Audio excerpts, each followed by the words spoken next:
TDP Janasena ఉమ్మడి మేనిఫెస్టోను చంద్రబాబు, పవన్ కళ్యాణ్ విడుదల చేశారు.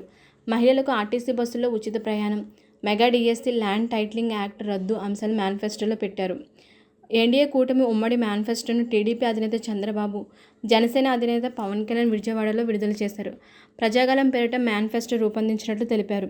యువగళం ద్వారా టీడీపీకి వచ్చిన విజ్ఞప్తులు, జనవాణి ద్వారా జనసేనకు వచ్చిన విజ్ఞప్తుల ఆధారంగా మేనిఫెస్టో రూపొందించినట్లు పవన్ కళ్యాణ్ తెలిపారు.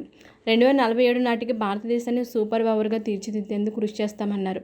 టీడీపీ సూపర్ 6, జనసేన షణ్ముఖ వ్యూహం అంశాలతో పాటుగా అన్ని వర్గాలకు సంక్షేమం కల్పించే అంశాలు మేనిఫెస్టోలో పెట్టామన్నారు.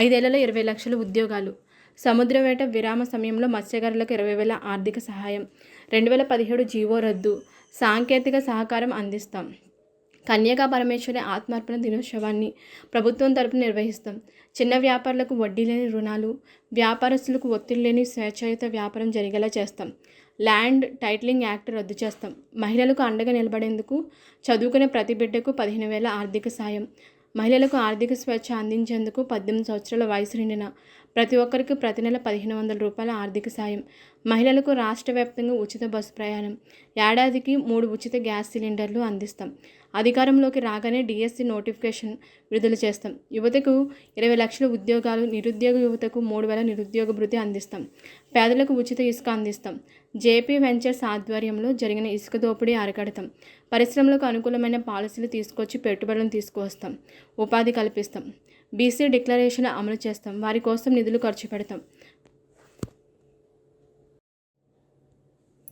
జనసేన షణ్ముఖ వ్యూహం, ఇంటింటికి రక్షిత మంచినీరు, స్కిల్ సెన్సెస్, దేశంలోని తొలిసారిగా నైపుణ్య గణన స్టార్టప్ సంస్థలకు 10 లక్షల ఆర్థిక ప్రోత్సాహం, ఈడబ్ల్యూఎస్ రిజర్వేషన్లు, ప్రజా రాజధాని అమరావతి పునర్నిర్మాణం, ల్యాండ్ టైటిలింగ్ యాక్ట్ రద్దు. ల్యాండ్ టైటిలింగ్ యాక్ట్ పేరుతో జగన్ ల్యాండ్ గ్రాబింగ్ యాక్ట్ తీసుకొచ్చి ప్రజల ఆస్తులు దోచుకునే ప్రయత్నాలు మొదలుపెట్టారని చంద్రబాబు ఆరోపించారు. ఆ యాక్ట్ రద్దు చేస్తామని హామీ ఇచ్చారు. సోలార్ పంపు సెట్లు అందించి కరెంటు ఉచితంగానే అందేలా చేస్తామన్నారు. మిగులు విద్యుత్తుని పవర్ గ్రిడ్కు అందించి ఆర్థికంగా కూడా చెల్లింపు వచ్చేలా చూస్తామని హామీ ఇచ్చారు. వైసీపీ అధికారంలోకి వచ్చాక Kakinada port, SEZ, Gangavaram port, cinema స్టూడియోలు, గెలాక్సీ గ్రానైట్ కంపెనీ ఎందుకు చేతులు మారాయని ప్రశ్నించారు. బలవంతంగా బెదిరించి ప్రజల ఆస్తులు నచ్చిన వారి పేరు మీద రాయించుకుంటున్నారన్నారు. పేదలకు పట్టణ ప్రాంతంలో 2 సెంట్ల భూమి, గ్రామీణ ప్రాంతంలో 3 సెంట్ల భూమి కేటాయిస్తామన్నారు. ఇప్పటికే పూర్తయిన టిడ్కో ఇల్లు పేదలకు అందిస్తామన్నారు. వికలాంగులకు 6,000 పెన్షన్, పూర్తిగా అంగవైకల్యం ఉన్న వారికి 15,000 అందిస్తామన్నారు. వృద్ధులకు 4,000 పెన్షన్ ఏప్రిల్ నుంచి అమలు జరిగేలా చేస్తామన్నారు.